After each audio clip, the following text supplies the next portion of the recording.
Olá, começa agora o Ana Kaline Entrevista, ao vivo aqui pela AltV. Hoje eu, Isabel Ortiz, apresentando, ainda durante a recuperação da Ana Kaline, e o programa reprisa depois na TV Guarulhos e durante a programação no Viva na TV. E hoje nós vamos receber um jornalista que todo mundo se lembra da cara, porque não interessa qual a sua preferência de canal, em algum deles você ouviu, com certeza. Fez coberturas especiais, cobriu Copa do Mundo, cobriu mais de uma Olimpíada, dirigiu, foi diretor de jornalismo de emissoras de televisão e hoje dedica o jornalismo dele ao turismo. Ele viaja pelo mundo. Ruim, né? Conosco hoje, Paulo Panayotis. Paulo Panayotis, Bom do dia. grego. Do grego, greguíssimo. Na verdade, Paulo Panayotis é o nome de trabalho, né? O meu nome é um pouco mais complicado, mas por conta dessa dificuldade das pessoas falarem meu nome, eu acabei usando um outro nome. Enfim, é uma história longa, mas é Paulo Panayotis. Não, mas você vai contar aqui qual é o nome, porque ele é enrolado mesmo. É literalmente grego. Grego. O nome é de origem grega. Paulo, você está desaparecido da frente, né, do vídeo, mas você continua trabalhando loucamente com jornalismo, tudo isso. Sim. E as pessoas, eu imagino que as pessoas ainda parem para conversar com você, para perguntar onde você anda, ou aquele olhar assim de eu te conheço, dá tchauzinho. Televisão aberta é uma coisa muito poderosa no Brasil ainda, né? Apesar da internet, das mídias sociais. TV aberta ainda é uma coisa muito poderosa. E eu comecei a minha carreira na Rádio Bandeirantes, que eu adoro até hoje, eu gosto muito de rádio. Somos dois também, comecei na Rádio Bandeirantes. É um veículo extremamente rápido, poderoso, enfim, informal, que é o que hoje a televisão está tentando fazer, né? Depois eu passei para a TV Bandeirantes, de lá eu fui convidado para ir para a TV Globo, aí fui para a TV Cultura fazer projetos especiais, aí eu saí do Brasil, fui ser correspondente pela Bandeirantes, voltei, fiz mais algumas coisas especiais aqui no Brasil e depois eu fui para Londres montar o escritório de correspondência internacional da Record em Londres, base em Londres, mas cobrindo a Europa toda, né? E aí nessa brincadeira eu acabei conhecendo quase 60 países no mundo todo, até porque eu adoro viajar, eu acho que a melhor coisa que existe no mundo é viajar, ou pelo menos uma das melhores coisas, porque você abre a cabeça, você passa a ter culturas novas, você passa a sentir novos sabores, novos aromas, enfim, essas coisas todas. Aí voltei para o Brasil, fui consultor da Copa do Mundo aqui, da área de comunicação para a Copa, e depois acabou sendo uma coisa meio que natural. Seguir por esse caminho. Seguir esse caminho, porque as pessoas me perguntam, Panayotis, qual é a melhor época de ir para Istambul, que eu chamo de Constantinopla, né? Aquilo era grego, né?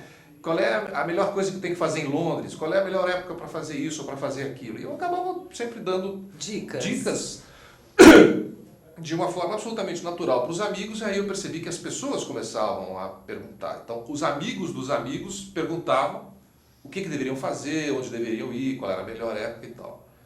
E foi um processo meio natural, surgiu um portal chamado Que Vi Pelo Mundo, que é um dos veículos que eu tenho hoje, aí eu faço mais um monte de coisa. Quer dizer, o que era diversão, o que começou como trabalho, é diversão, virou trabalho de novo e continua sendo diversão. Exatamente. Que é viajar, mas não tem nada melhor no mundo do que viajar. Na verdade, quando você faz aquilo que você ama, seja em viagem, seja aqui em TV, como você, a Ana, apresentando, seja em qualquer lugar, quando você trabalha naquilo que você gosta, na verdade, você nunca trabalha. É verdade. Não é? Porque o dia passa tão rápido e começa tudo de novo. E olha, eu costumo brincar que jornalista e médico são as duas únicas profissões que, se você não tiver dedicação absoluta, você não consegue. Não tem como. Ó, as imagens do site aqui. Esse é o portal que a gente lançou, já faz 2 anos agora. É um portal absolutamente interativo, quer dizer, tem dicas do mundo inteiro e com uma grande diferença que eu descobri depois que eu entrei nesse mundo de mídias sociais e de internet. Aí dentro eu desafio qualquer pessoa a encontrar alguma coisa que seja copy-paste, ou seja, colado na internet.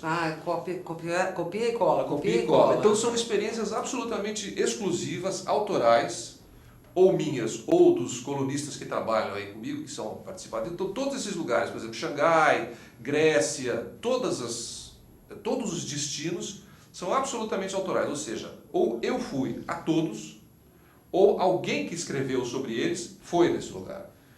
porque é uma coisa que eu costumo brincar. Você tem muitos anos de TV também, você é uma profissional consagrada, leva muito tempo para você construir a sua imagem e 5 segundos para destruir. Pois é, copiando um texto. Então, o grande patrimônio que eu acho que a gente tem é o que a gente construiu ao longo da nossa carreira. Então, aí dentro, quem entrar vai ter absolutamente todas as informações de lugares onde eu fui. Por exemplo, Bogotá, eu acabei de voltar de Bogotá, estou ainda colocando o material dentro de Bogotá, e é uma coisa interessantíssima, porque até hoje, todos os países que eu indicava na América do Sul, tudo recaía simplesmente para o Chile, porque eu acho que é o país mais civilizado, é o que tem a melhor qualidade de vida. Pois é, as pessoas Chile, são Argentina, mais simpáticas, Peru. Todos eles, mas preferencialmente era sempre Chile. Agora eu passo a indicar Bogotá, na Colômbia, porque é um lugar excepcional. Para você ter uma ideia, existe uma rede de hotéis chamada W, que é West, então é uma rede muito exclusiva e que tem poucos países no mundo. Nós não temos no Brasil. Tem um W em Bogotá. Tem uma outra rede chamada Four Seasons. Está abrindo o primeiro Four Seasons no Brasil, está abrindo agora no ano que vem, em janeiro do ano que vem, ali na Berrini, ao lado da Globo. Bogotá tem 2. Pois é, a gente não conhece, né? Então é uma coisa que eu indico para as pessoas, assim, fortemente, que quando puderem, vão a Bogotá. São 6 horas de viagem, porque é lá em cima, na América do Sul. São 6 horas de viagem, mas vale a pena. Mas Bogotá, daqui a Manaus é mais ou menos isso também. É um pouquinho mais, né? Daqui a Manaus dá 4 horas e meia, 5 horas, dependendo. Para Bogotá dá 6 horas e pouquinho, mas vale a pena. Tem voo direto. São extremamente profissionais, são extremamente felizes no que fazem. Aquela história de que você fala da Colômbia, você lembra do cartel de Cali ou do cartel de Medellín, aquilo é passado. Ainda existem problemas, óbvio, como o trânsito lá, por exemplo. É caótico. Infernal, não é caótico, é infernal. Então, há problemas, claro, mas eles, pra você ter uma ideia, tem 150 multinacionais que estão investindo lá. 150. Olha só. E a gente não conhece, nós brasileiros conhecemos Estados Unidos, Europa, e olhe lá, Europa, aquela Europa que todo mundo conhece, Sim, né? Portugal, Espanha. Exatamente. A oriental as pessoas já não conhecem. O máximo, assim, Marrocos, né? Que já não é Europa também. Mas que também que é outro destino fantástico. Pois é, mas é o máximo, assim. Mesmo a Grécia é pouco conhecida. A Grécia tem uma coisa... O sul da Itália é pouco conhecido. O sul da Itália é pouco conhecido. O brasileiro, até acho que pela barreira do idioma, ele faz sempre a porta de entrada dele por Portugal. Pela Europa, por Portugal. Porque, Portugal é fabuloso. Né? Vale a pena entrar mesmo. E depois Espanha. E eventualmente Itália. Grécia já é mais difícil e quando vai para a Grécia, ele sempre vai com uma agência de viagens, porque tirando Atenas, não se fala inglês na Grécia. Se fala nas ilhas, né, e muito mal. Mas o grego tem uma característica fantástica, junto com o brasileiro, é um povo muito hospitaleiro, é um povo friendly, amigável, e é um povo que mesmo que você não entenda o que ele está falando, ele tenta te ajudar, porque ele vive do turismo. Minha irmã fez uma viagem pelo Marrocos e depois foi atravessando lá, pegou os balões, não sei o quê, até chegar e fazer o cruzeiro nas Ilhas Gregas. Ela mudou a data de volta dela. Na Grécia, ela Na Grécia, ela acabou ficando lá, acho que mais 10 dias. E enlouqueceu. Ela falou assim, é uma das coisas mais lindas do mundo. Eu vim de teatro, fiz teatro há muito tempo. Ah, não sabia. Eu entrei na faculdade de artes cênicas, eu tinha 17 anos, na USP. Não sabia? Eu comecei com artes cênicas. Eu fiz também teatro, mas eu achei que ia morrer de fome e eu mudei. A Ana Kaline também fez. Tem muita sabia. gente, tem muito jornalista que fez. Não sabia. E desde aquela época eu tenho essa paixão por conhecer a Grécia, especialmente as ilhas. Então, lá dentro do portal tem muita informação sobre a Grécia. Ai, que maravilha. E tem muita informação sobre ilhas que normalmente não são visitadas. Porque qual é a primeira coisa que os brasileiros fazem? É Atenas, Mykonos e Santorini. Tem lá dentro Naxos, tem lá dentro, enfim, uma série de ilhas, e muitas com vídeo, né? E que dá todas as dicas. E de novo eu repito, são dicas autorais, eu estive pessoalmente checando as coisas e vale a pena. E tem uma coisa curiosa que eu acho que é legal a gente ressaltar aqui.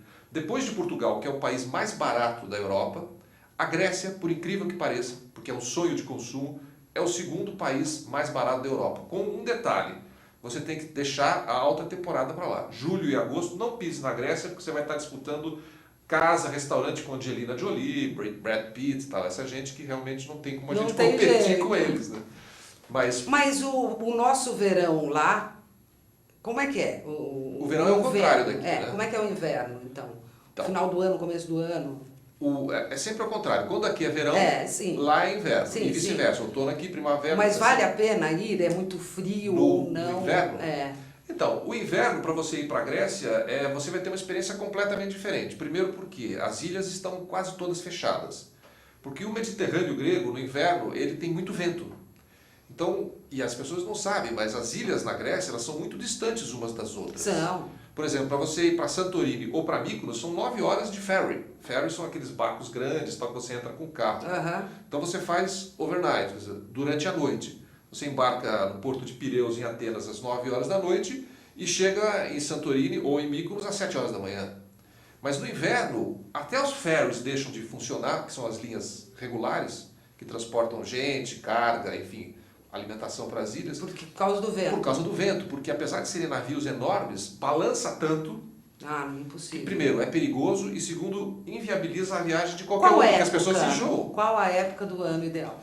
Então, para mim, para ir para a Grécia, as épocas ideais são sempre antes do início da alta temporada e depois do final da alta temporada. Ou seja, junho.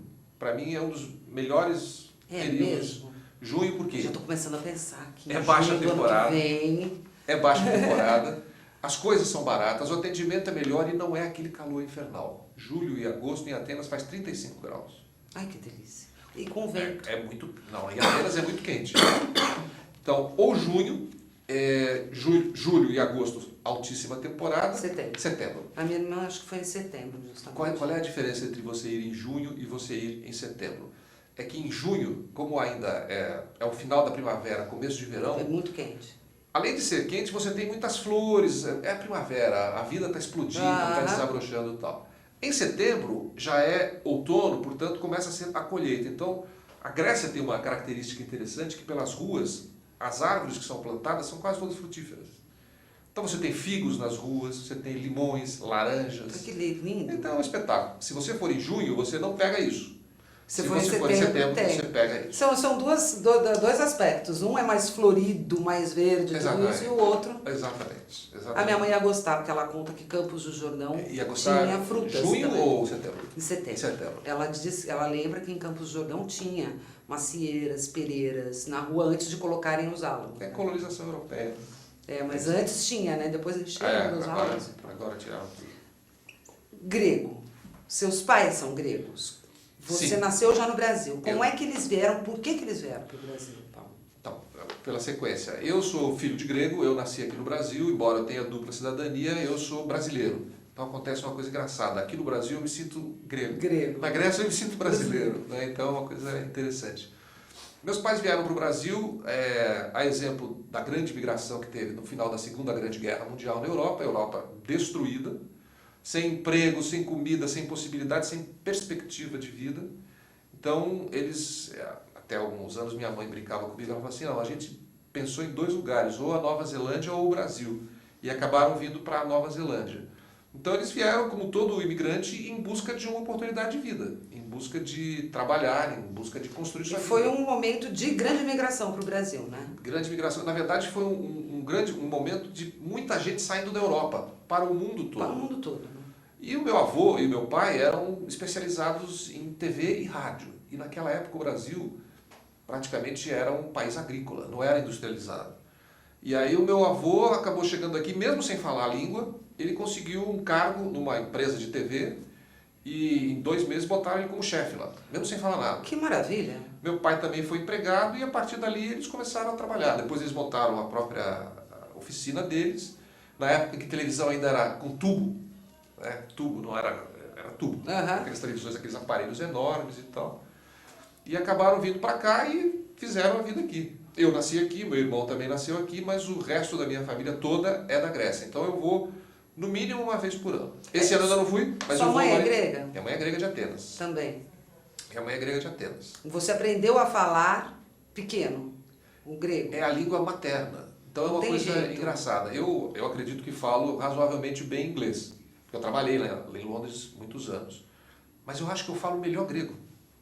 porque como é uma língua materna... Ela está dentro, né? O inglês, fácil. o inglês, se eu voltar agora a morar em algum lugar onde se fala o inglês, eu levo, acho que umas 2, 3 semanas para aprender, para voltar a falar espontaneamente. Sem ficar pensando. Você tem que pensar na palavra para fazer. O grego não, o grego vem. Vem automaticamente. Né? O grego tem a ver com a pulsação do coração. E tem uma coisa interessantíssima, que assim, as professoras, a minha mãe me contava isso, as professoras no ginásio, no primário, falavam assim, mas a senhora está confundindo a cabeça do menino, a senhora fala em grego com ele aqui no Brasil, a senhora não deve fazer isso e tal. Desincentivaram ela a continuar ensinando o grego. E ela insistiu e depois isso foi de grande valia. Veja-se, grego é uma coisa que pode ter valia, uma língua que é praticamente morta, onde um país na Europa, que tem 12 milhões de habitantes, fala. Depois você acredita, Abel, que eu fui para o mundo inteiro, no Canadá eu encontrei gente que fala grego. Profissionais que me ajudaram, donos de hotel, donos de restaurantes. Mas tem. Na Europa inteira tem muito grego. Então era uma festa, porque todos os lugares onde Canadá tem muito grego, é verdade. Uma colônia grega muito grande, então é uma festa, porque quando eu ouvia o nome do sujeito e começava a falar grego com ele falava assim, ué, mas você não falou que você era brasileiro? Eu falei, sou, mas você não é brasileiro, não, você é grego. Então tem uma coisa de orgulho deles, né? É uma coisa muito interessante. Viajar possibilita essas experiências. Olha, está explicado, tá? Completamente explicado. O grego tem essa coisa das ilhas, né? Então, o maior armador do mundo era grego, Onassis. Quer dizer, já tem essa coisa do navio, do barco, de viajar. Sempre teve, historicamente sempre teve. Sempre. Né? Aí o pai e o avô ligados à televisão. Pronto, deu pau. Dentro da televisão e de rádio, né? Deu pau. E viajante, né? E agora é viajante. Viajante. Eu adoro o que eu faço. É o que eu falei para você agora há pouco. Como eu e minha esposa optamos, ela também é jornalista, como nós optamos por não ter filhos, a gente pode se dar o luxo de poder viajar muito. Né? Embora ela ainda trabalhe na TV Globo, está lá, tem aquela coisa de horário e tudo, mas como eu brinco, ela ainda é mais novinha, então ela tem que ralar um pouquinho. Claro. Então a gente continua viajando pelo mundo. Sempre que existe uma oportunidade, tanto que o nome do programa, do portal, é O Que Vi Pelo Mundo. Onde você cresceu em São Paulo? Eu cresci na Vila Mariana. Na verdade, eu nasci, deixa eu ver se eu lembro, era na Maternidade de São Paulo, que era ali nos Jardins, Isso, ainda é, na Frei Caneca. Na Frei Caneca, exatamente. Eu nasci na Maternidade de São Paulo, acho que a maioria das pessoas da minha idade nascia ali porque era o local mais próximo de São Paulo. Não por uma questão de ser o mais rico ou menos, não, mas porque era lá. Naquela época o mundo era muito diferente. Lá, Santa Casa, Exatamente.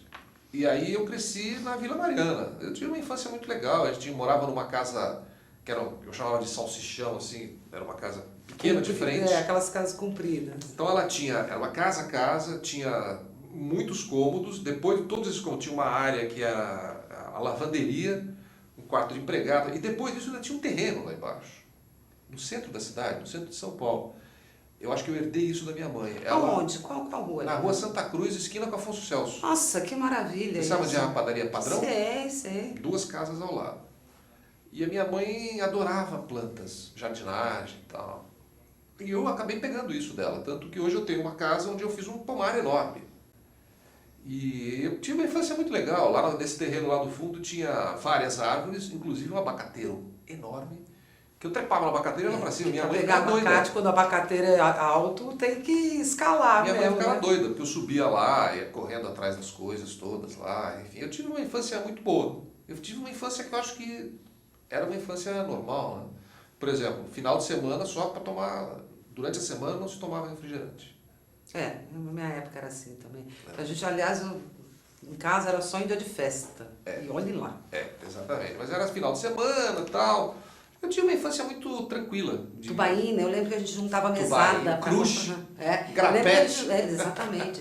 Como é que chamava aquele 7-Up? 7-Up é mais moderno, né? A gente juntava dinheiro para ir comprar. E cerejinha? Você tomou cerejinha? Tomei muita cerejinha. É uma maravilha. Muita cerejinha. Tanto que eu estudei ali no Lazar Segal, primário, no Brasílio Machado, o ginásio. E entre esse período eu estudei no Arquidiocesano, que é ali na Domingos de Moraes, não sei se você conhece. Conheço. Mas como eu era muito vagabundo, eu odiava matemática, Eu tomei pau 2 anos em seguida, meu pai me chamou e falou, larga a mão de ser vagabundo, você vai estudar no colégio público agora para você ver como a vida é boa. Só que naquela época, o ensino público era muito bom. Aí você foi para onde?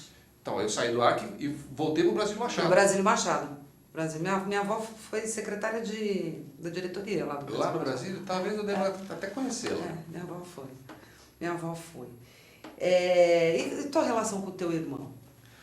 Olha, eu tenho uma relação muito próxima com o meu irmão, porque ele mora na praia, mora em Peruíbe, ele toca a vida dele e eu toco a minha, a gente se fala eventualmente, mas não tem uma relação muito próxima. Porque além de tudo, ele optou em não casar. Ele optou em não casar e tal, então ele tocou a vida dele por lá e eu a minha por aqui. Mas tem uma relação tranquila. A mesma forma meu pai, meus pais se separaram já há muitos anos, mas depois no final eles acabaram retomando a amizade e tal.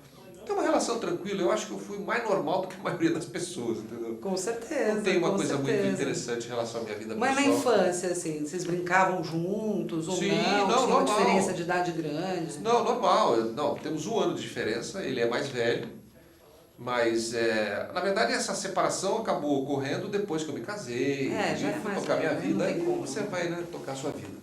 Como ele acabou optando em não casar, fica uma coisa mais difícil de você manter a relação. E ele é uma pessoa mais difícil mesmo. Enfim. Mas ele é mais recolhido, Bem mais. estilo... Bem mais. Estilo ermitão, assim. É, morar na ele- praia é pra ficar sozinho. Ele quer ficar na Que vida. gosta de Ele ficar quer sozinho. Ele tem que respeitar, né? Porque poderia ser um bom vivant, né? Que gosta de Não, curtir. não. É o contrário. Não é o caso. É o contrário. É o contrário. E a opção por não ter filho? Porque a sociedade cobra, né? Às vezes nem tanto do homem, mas da mulher. Mas já está há tanto tempo casada, não vai ter filho. Essa história é interessante porque quando nós moramos lá em Londres, as 2 vezes, eu levei a Adriana para conhecer minha família. E era muito engraçado porque você imagina, se aqui no Brasil se cobra ter filho, você imagina na Grécia, cujo objetivo principal de um casamento é ter filhos. Então, no final das contas, eles achavam que a Adriana não podia ter filhos. É isso que eu ia falar, essa mulher aí não funciona, Que não dá Que certo. a culpa era dela. Jamais, numa sociedade grega, vão dizer que o homem é que não pode ter filho, que é uma estéril. sociedade machista? Ainda, muito machista, ainda hoje. Embora com o advento da internet, as novas gerações melhoraram, mas ainda é uma coisa interessante. Apesar da sociedade ser matriarcal, ela é machista. É uma sociedade louca, né? Pra você ter uma ideia, tem um ministério da religião na Grécia. O poder que a religião tem lá. O padre lá, para se ordenar, ele tem que casar. Ele obrigatoriamente tem que casar. Mas enfim, a discussão é outra. E nós optamos em não ter filhos porque, como nós moramos 3 vezes fora do Brasil, e a gente nunca sabe se vai morar novamente ou não, nós achamos que não era uma coisa muito justa ficar levando a molecada de um lado para o outro. Por quê? Porque nós temos muitos amigos que optaram em ter filhos. Tem um que nós conhecemos em Londres, inclusive, de lá ele saiu, nasceram os filhos em Londres, depois eles foram morar na Itália, aí é um diretor do Banco do Brasil. Aí nasceu outro filho na Itália, aí eles foram para o Japão. Olha que loucura. Nasceu outro filho no Japão. E a gente tem contato com eles e a sensação que a gente tem é que, apesar de serem cidadãos do mundo, né, os moleques crescem falando várias línguas, inglês e até japonês, eles não conseguem fixar raízes. Não tem muito chão mesmo, né? Não conseguem fixar raízes, porque você imagina, você com 7, 8 anos de idade, você está descobrindo o mundo, aí você consegue fazer amizade, você tem 2, 3 amiguinhos, vai embora para outro país. E aí tem que aprender a língua, tudo isso. Os costumes e tal. Então foi uma opção, talvez um pouco egoísta, né, da gente, de não ter filhos, né, porque é sempre uma opção egoísta, mas a gente pensou muito nisso, em não ter filhos, porque a gente achou que seria ruim para a molecada. Se foi ou se não foi, agora já passou o tempo, agora não já tem como foi, ter mais. agora né? já foi. Não tem como ter mais. Tem como curtir sobrinhos? Não. Sim, eu tenho até uma brincadeira que eu faço, assim, eu não... Enfim, eu tenho as coisas que eu construí na vida, eu brinco com os meus sobrinhos que é assim, ó, metade eu vou gastar tudo até morrer. E a outra metade vai ficar pro sobrinho que melhor cuidar de mim. Ai, que maravilha. É verdade, né? Quando a gente pensa fazendo... em filho, a gente pensa... Eu estava pensando nisso, inclusive. Eu tenho 2. Eu estava pensando nisso. Como é que será a velhice? Se você pensa nisso. Tem os sobrinhos. Tem os sobrinhos. E você acaba criando um laço com os sobrinhos enorme. Sem dúvida. Aí a gente fala muito na Grécia, pelo fato de eu continuar, de eu falar grego, a proximidade com a família lá sempre foi muito grande. Primos, filhos dos primos. Todos. Tanto que final de ano eu vou passar lá com a minha tia. Ai, que gostoso. Natal. Eu vou no dia 25 e volto no dia 5 de janeiro. Eu vou no dia 25 de dezembro e volto no dia 5 de janeiro. Minha mãe faleceu agora esse ano, né? E eram 3 irmãos e agora a última que resta é minha tia na Grécia. Então eu vou fazer um carinho para ela, ir lá, passar o Natal com ela, o Ano Novo, brincar com ela. Tanto que eu prometi a ela que sempre que eu vou viajar a trabalho. Então, as pessoas que falam, olha, o Panayiotis está viajando, olha que vida difícil. Não, você está trabalhando. Mas é trabalho, né? E aí eu prometi para minha tia, eu falei, ó, tia, esse final de ano eu vou venho passear. Eu vou ficar com a senhora, onde a senhora estiver. Ou na casa lá na ilha, ou em Atenas, ou numa casa que ela mora fora de Atenas, mas eu prometo que eu não vou trabalhar. Eu não sei se eu vou cumprir.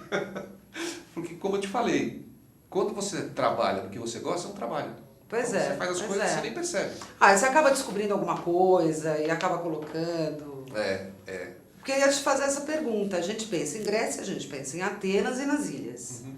E o que mais? Então, tem muita coisa. Muita coisa. Apesar da Grécia ser um país pequeno, são 12 milhões de habitantes na Grécia toda, muito pequeno, dos quais 6 milhões e meio em Atenas. Atenas é uma cidade imensa. É imensa. E como todas as grandes cidades, é infernal, porque o trânsito é infernal, as pessoas não têm tempo para nada, é a vida moderna, né? A coisa mais cara que existe hoje em dia é tempo. Então, a minha sugestão, quando você for para a Grécia, entre lá no site, veja lá as dicas todas que tem, mas fique 3 dias só em Atenas.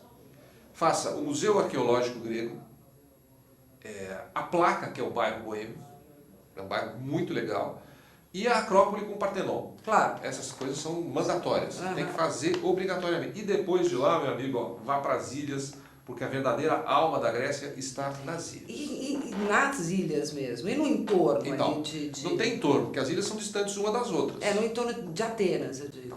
Nessa parte. O que eu acho que é legal fazer, para quem já foi, primeiro tem que ir para as ilhas, mas para quem já foi, já conheceu Atenas, já fez a Placa, o bairro boêmio, a Acrópole, o Partenon, o Museu Arqueológico, e depois disso, você vai para as ilhas. Depois que você for para as ilhas, nós estamos falando de 3 viagens, você já percebeu, certo, né? Na terceira viagem, você vai para o norte da Grécia. Tem vários lugares espetaculares, porque como a Grécia fica na região da Ática, ali no Mediterrâneo, ela é muito seca. Não chove no verão, pra você ter uma ideia. No verão, boates, restaurantes, à beira-mar, não tem teto. Não tem teto. Você imagina uma boate, você lá dançando à beira-mar, porque não cai uma gota de chuva. Nada. Mas conforme você vai indo para o norte da Grécia, o tempo vai mudando e o ambiente muda. Então você vê que onde era tudo rocha, começa a ficar verde. Tem um lugar particularmente, eu já fui 2 vezes, que eu gosto muito, que acho que pouquíssimos brasileiros conhecem, não sei se você conhece, que chama-se Meteora. Não. Meteora é uma região bem no norte da Grécia, acho que é uns 50, 100 quilômetros da Albânia, que faz fronteira lá em cima, onde foram construídos monastérios ortodoxos gregos. Que lindo! E são coisas inacreditáveis, porque foram construídos há 300, 400 anos, então são diversos monastérios no topo de rochas, no topo das rochas. É extremamente difícil chegar. Hoje, a questão de 40, 50 anos, fizeram estradas para chegar lá, mas antes você só chegava lá com corda. Então, como eles construíram aquilo lá em cima, é inacreditável. É inacreditável. É inacreditável. Como é que chega lá em cima hoje? Hoje você tem estradas. Tem estradas. Eles fizeram estradas, mas você chegava só por corda. E tem uma coisa interessantíssima, falando de machismo, que a grande maioria dos monastérios era de homens. Eram homens que tocavam lá. Tinha um só, que se não me engano é Varlan, que era um monastério de mulheres, né? Então, é um negócio fantástico para você conhecer lá em cima. São coisas diferentes que você pode ver no mundo e tem tudo lá dentro do portal oquevipelomundo.com.br. Gente, já fiquei maluca para ir para esse lugar. Mas a gente vai para um breve intervalo e volta já já com outras histórias do Paulo Panayiotis.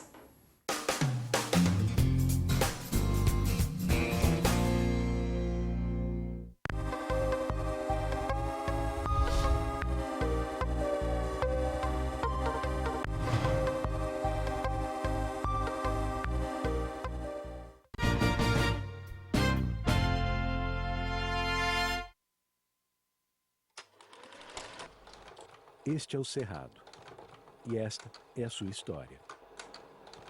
O Cerrado é um dos lugares mais incríveis de todo o planeta. É o berço de alguns de nossos mais importantes rios, matas e fascinantes animais, como o tatu canastra, o tamanduá-bandeira e o lobo-guará.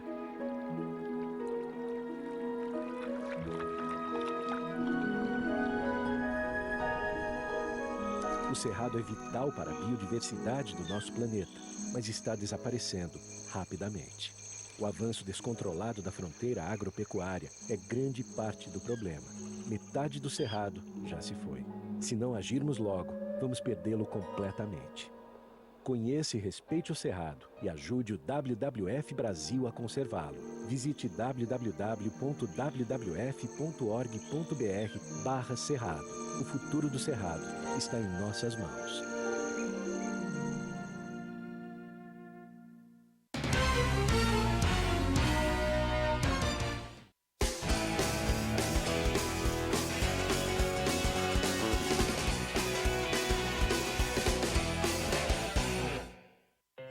Na última década, os transplantes de órgãos cresceram 84%.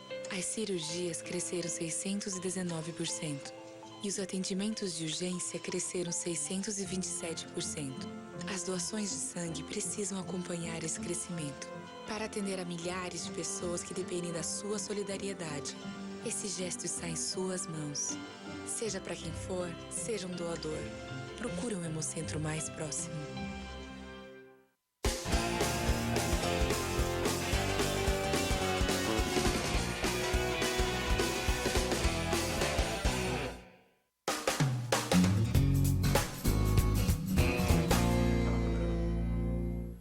Ana Kaline Entrevista, volta comigo, Isabel Ortiz, aqui substituindo a Ana enquanto ela se recupera de uma cirurgia. E hoje recebendo Paulo Panayotis, contando suas aventuras pelo mundo, contando muito da Grécia, porque é filho de grego e a Grécia está no sangue, né? E a gente pensa em Grécia, a gente pensa sempre no Partenon, nas ilhas, e olhe lá. Eu queria até aproveitar a oportunidade aqui para chamar as pessoas para verem uma exposição que a gente está organizando. Pela primeira vez está aqui no Brasil a exposição com as fotos da primeira Olimpíada da era contemporânea. Ela está na FAAP, tem vários outros lugares, vai estar na Praça da Sé, na Estação Paraíso do metrô, na Estação Sé do metrô, na Estação Paraíso do metrô, no Shopping Iguatemi e mais alguns lugares. Depois eu posso passar direitinho todos os lugares onde vai ser. E é uma coisa interessantíssima, porque a gente fez em parceria com a iniciativa foi do Consulado da Grécia, né? Depois de tantos anos, um cônsul faz alguma coisa boa aqui, né? E eu falo isso sem o menor problema, porque ele é uma pessoa muito atuante. Então é uma coisa interessantíssima de conhecer. Olha ali, ó, tá até... Ele achou. Atenas, 1986, a primeira Olimpíada Moderna. Tá lá na FAAP, né? E depois vai para vários locais, como a Estação Praça da Sé, do metrô, Estação Paraíso, Shopping Iguatemi, tem mais um lugar que eu não me lembro agora exatamente qual é. Mas é uma coisa interessantíssima de ver, porque são as fotos originais. Foi um grande esforço que o cônsul grego fez. Que bacana isso. Então, veja como era naquela época treinar para uma Olimpíada. E cujo objetivo, desde sempre, desde quando começou lá em Olímpia, né, por isso o nome vem de Olimpíada, é uma cidade no norte da Grécia, Olímpia, o objetivo era que as pessoas se congraçassem e fizessem a paz. Então era muito interessante, porque a Grécia, Esparta especialmente, não a Grécia, mas Esparta especialmente, era um povo guerreiro e tal. E naquela época se lutava muito por território. Nesta época das Olimpíadas, no período em que ocorriam as Olimpíadas, parava-se de guerrear. Não importava quem estava ganhando ou perdendo, parava-se de guerrear para fazer as Olimpíadas. Esse é o verdadeiro espírito olímpico. É o motivo das Olimpíadas. Então é um convite que eu faço. Se vocês puderem, eu fiquei encantada. Vão assistir, vão ver, é uma coisa muito rápida, não toma nada do seu dia. Qual horário? Que horário? Não, é aberto, vai ser é horário comercial. Enquanto as estações de metrô estiverem abertas, você pode ver. Na FAAP eu acho que tem horários diferentes. Isso. Mas depois a gente coloca as informações todas para vocês aí no portal, daqui a pouquinho já vai ter tudo disponível. Tá. E, Paulo, o jornalismo, ser jornalista é uma aventura, né? Sempre. É uma aventura sempre, sempre. mesmo em assessoria, e você esteve ali a convite do governador Mário Covas, com o secretário de Segurança Pública, que foi emblemático, foi o Petreluzzi, Sim. e ele veio substituindo um jurista extraordinário, humanista, Sim. que é o Zé Afonso da Silva, Sim. que foi bombardeado por ser um constitucionalista. Não sei até hoje o que ele foi fazer na Secretaria de Muito Segurança. bom, você está muito bem informado, você é um excelente jornalista. Não, estou fazendo direito e meu pai foi jurista. Né? São, aliás, muito amigos os dois, né? São, muito amigos, são, muito amigos são. os dois. Mas mesmo na Secretaria de Segurança Pública, então, deve ter sido mais aventura ainda. Ali, na verdade, eu achei que estava na hora de dar a minha contribuição social, né? Porque como a gente brinca, jornalista, você tem que ter a informação correta e tem que estar, do meu ponto de vista, pelo menos uma vez na sua vida profissional, do lado de lá do balcão. Pois é. Até para explicar para as pessoas o que é ficar do lado de lá do balcão.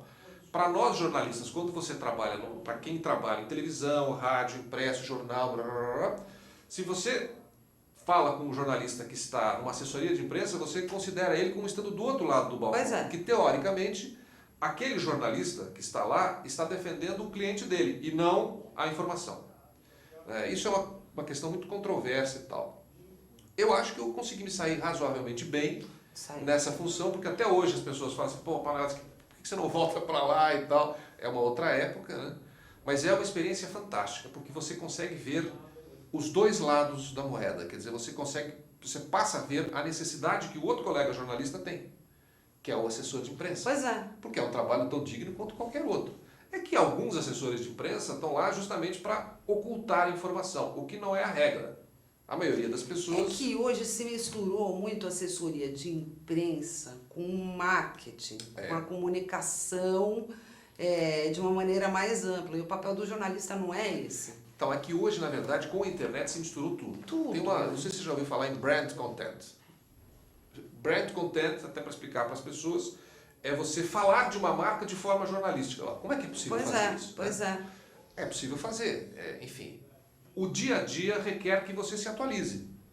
Por exemplo, depois que eu saí da grande mídia, eu acabei fazendo todo o processo. Então, hoje eu consigo fazer a gênese da informação, quer dizer, eu consigo produzir a notícia desde o início até o final, falando do ponto de vista de TV. Uhum. Eu consigo fazer a pauta, executar a pauta, ir para a rua, gravar, fazer a reportagem, eu faço a imagem, faço a edição e a pós-produção. Roteiriza, faz tudo. Tudo. Porque se você não fizer isso, o mercado te mata. Não tem o que fazer, até por conta da internet, que veio para o bem e para o mal. Mas é uma experiência extremamente interessante você trabalhar, obviamente, com gente séria. E eu trabalhei naquela época com o Mário Covas. Eu sou, para deixar claro, eu sou apartidário, nunca fui filiado a nenhum partido. Mas o Covas até era por uma isso figura... tenho independência para poder falar. Mas nunca ele me era filiei, né? Mas o Covas estava acima do bem e do mal, do meu ponto de vista. Estava. Ele era um sujeito humano, provavelmente cometeu muito erro, as pessoas que trabalhavam com ele também devem ter cometido erros, mas para mim era um cara muito correto e que me apresentou o secretário de Segurança, que é o Petreluzzi, que virou amigo meu até hoje. Ele frequenta a minha casa, eu frequento a casa dele. Ele pôde voltar para o Ministério Público ou Ele não? é do Ministério Público, você nunca sai do Ministério até porque quando é eleito deputado tem que você... Mas ele não foi eleito deputado. Então, isso que eu queria saber, se em cargo público, não, né? Ele Não. só se afasta. Aí tem uma questão de legislação, que eu não sei exatamente como funciona, mas quando você está há mais de 15 ou 20 anos no Ministério Público, mesmo que você seja eleito, você não abre mão do Ministério Público. Por lei. Ah, é?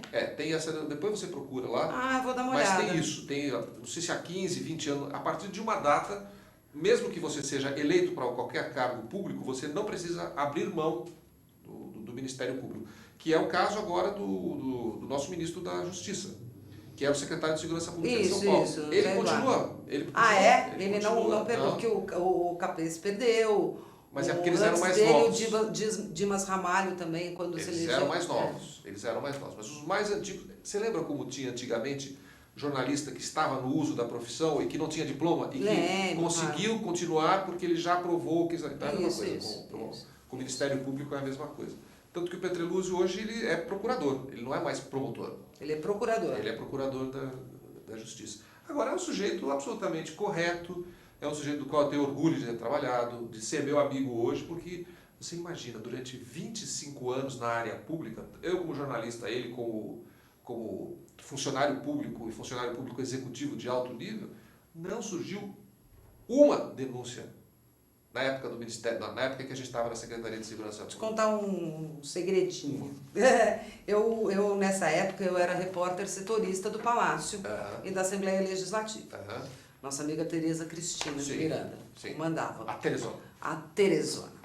A Tereza, um belo dia, ligou para mim e ligou para um menino que na época trabalhava na Rádio Jovem Pan, porque a gente tinha acompanhado a campanha inteira de 86 do Covas, chamado Fabrício Batalha, que hoje está na Maria Braga. Está na Maria Braga. Ligou e falou, venham para cá agora. Eu estava na sala de imprensa, mas eu esperei o Fabrício chegar. Quando a gente chegou lá, nos levou numa sala, que eu acho que era inclusive da vice-presidente, do vice-governador, não me lembro.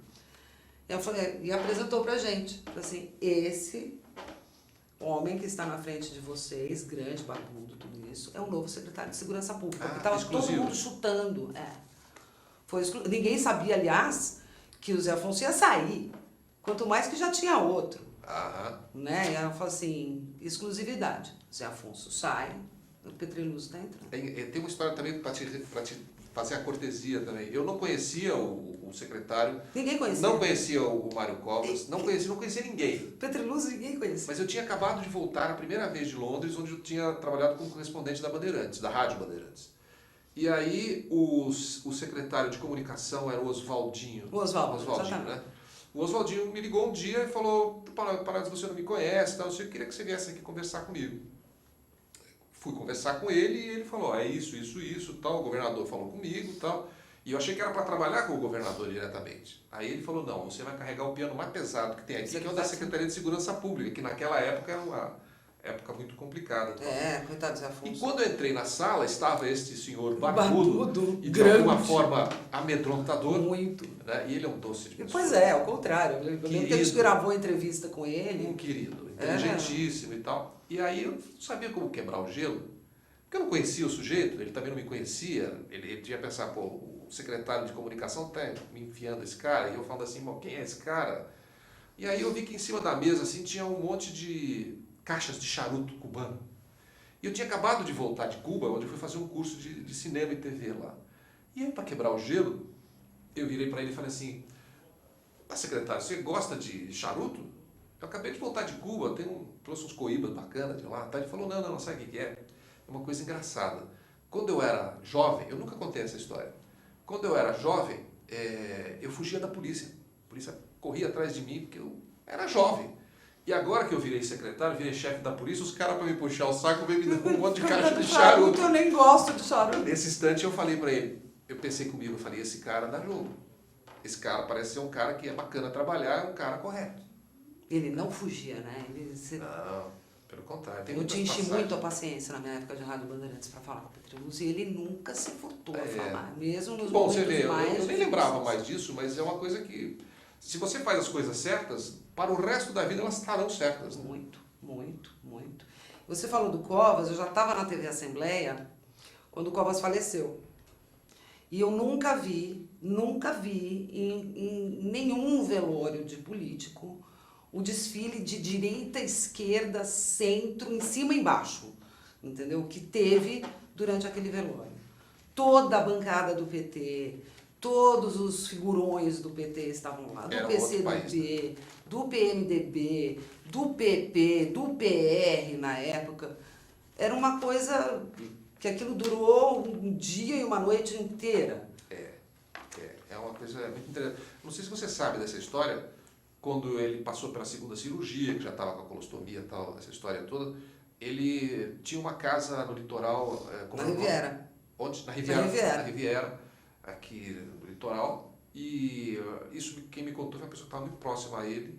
Quando ele estava lá, ele pegou o helicóptero, voltou dentro do helicóptero, disse que ele olhou para baixo e falou assim, é a última vez que eu vejo esse lugar. Foi a última internação dele, depois ele saiu para... Mas ele era uma coisa que fazia bem para o país, né? Era um espanhol birrento, briguento. Não sei se você lembra uma época que estava na frente da Secretaria de Educação, voou cadeira para estava do lado dele. Eu segurei uma cadeira, machuquei o braço. Mas ele acreditava naquilo que ele fazia. No dia da privatização da Eletropaulo e inaugurar o prédio novo da Secretaria de Esportes, que era colado, um prédio histórico, assim, era atravessar a rua, no calçadão ali, onde tem a Bolsa de Valores. E ele não avisou ninguém, não avisou a segurança, não avisou nada. Cheio de manifestante na frente, e ele batendo boca com os manifestantes. Nosso colega Conceição, fotógrafo, caiu sentado. Foi uma coisa linda, porque foi empurra para todo lado. E isso era assim, 30 passos, vai. Mas foi uma confusão, porque ele encarava mesmo. Né? E onde ele se sentia bem, o Mário Covas? No meio do povo. Ele gostava de estar no meio do povo. Ele saía, ele quebrava todos os protocolos e ia para o meio da população. Né? Ele, quando era prefeito, ele fazia os mutirões de construção, ele ia, né? Ele ia, pisava no... Eu fui muito à entrega de viaturas no interior de São Paulo. Você já ouviu falar de uma cidade chamada Engenheiro Coelho? Nossa, pois não. Eu já ouvi falar, fui lá bem... A brincadeira General era assim, Salgado, conheço algumas bem a brincadeira era assim, agora conhecemos Engenheiro Coelho, tá tudo certo. Pois é, posso morrer tranquilo. Exatamente. No jornalismo da grande imprensa, qual o grande momento e qual o maior mico? Olha, eu acho que o grande momento foi igualmente o maior mico, porque antes de entrar na Globo, eu fui ser correspondente da Bandeirantes lá em Londres.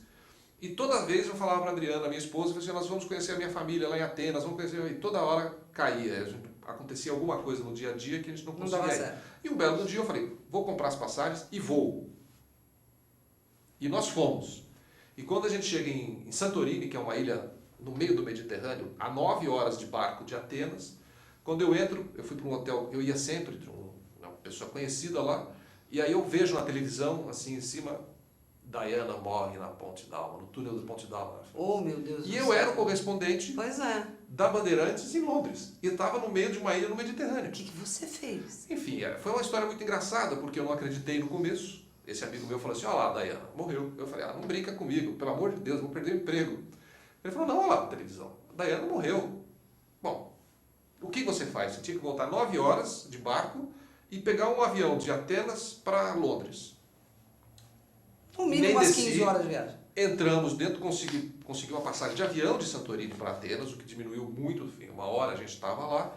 Só que era no último dia do alto verão europeu. Então, para pegar um era avião... dia 29 de agosto, eu lembro até hoje o dia da morte da Diana. 29 ou 30 de agosto.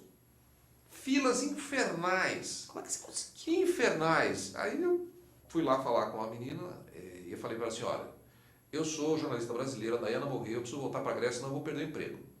E ela ficou olhando para minha cara. Eu preciso. E ela não falou nada. E na hora que ela olhou para minha cara, eu olhei para o peito dela e tinha um crachá com o nome dela. E o sobrenome era grego. Porque eu estava de British. Era British. Em inglês não tem negócio. Ele não faz. Mas ela era grega. Ela era grega. Eu falei para ela assim, me bota na lista de espera, no primeiro lugar da lista de espera. Pelo amor de Deus. Ela olhou para mim e falou... 1 minuto que eu vou ver, em grego. Saiu, daqui a pouco ela voltou, chamou no microfone lá e conseguimos entrar no avião. Ainda eu consegui fazer todo o processo em Londres, o féretro dela, ela sendo, enfim, os buquês, milhares de buquês de flores na frente do palácio lá. Quer dizer, na verdade foi acho que um dos maiores instantes o maior mico, né? Porque se eu não tivesse conseguido voltar... Pelo amor de Deus. E na época, sua carreira na Bandeirantes seria mais curta. Na época, o diretor de jornalismo lá, acho que era o Luquete. Era o Luquete da rádio? Era o Luquete da rádio. O Luquete entrou em... Eu acho que era. Depois eu vou perguntar. Eu entrei na mesma época que ele. Eu entrei, acho que não era o Zé Paulo. Não lembro, mas eu tenho a impressão que era o Luquete. Acho que o Zé Paulo estava abaixo dele. Porque o Zé Paulo era diretor de jornalismo depois... 2005. Não, era antes. Não, bem antes. Enfim, é que a gente é tão antigo nessa área. Paulo, foi um enorme prazer. Eu acho que, puxa vida, já está convidado a voltar. Muito obrigado. Porque temos muito mais histórias. Muito obrigado. Queria saber das suas aventuras em Pequim, cobrindo Olimpíadas. Xangai. Pois é, né? E fora o que a gente ainda tem para falar de mundo. Tailândia. Né? De mundo. Eu que agradeço a gentileza e eu sempre brinco, falo assim, não gaste dinheiro com bobagem, gaste com viagem. Pois é. Veja, aqui perto de São Paulo, o estado de São Paulo é de uma riqueza turística que a gente não conhece. É verdade. Né? E que vale muito, não é à toa que foi o Covas mesmo que criou uma secretaria e uma dedicação grande às instâncias turísticas, tudo isso. Exatamente. Porque nós temos uma riqueza enorme aqui, ninguém sabe. Exatamente, exatamente. Paulo, enorme prazer, quero te agradecer em nome da Ana, em nome do programa, em nome da UTV. E o Ana Calini Entrevista hoje fica por aqui. Lembrando que você não pode perder uma balada sertaneja mais legal de São Paulo, aos sábados. Fica no Bar Estação Bresser, a partir das 8 da noite, uma promoção da Social Pepper com a parceria aqui com o Ana Calini Entrevista, que fica por aqui. Nós temos um encontro na próxima semana, porque a Ana ainda não vai voltar. Até lá!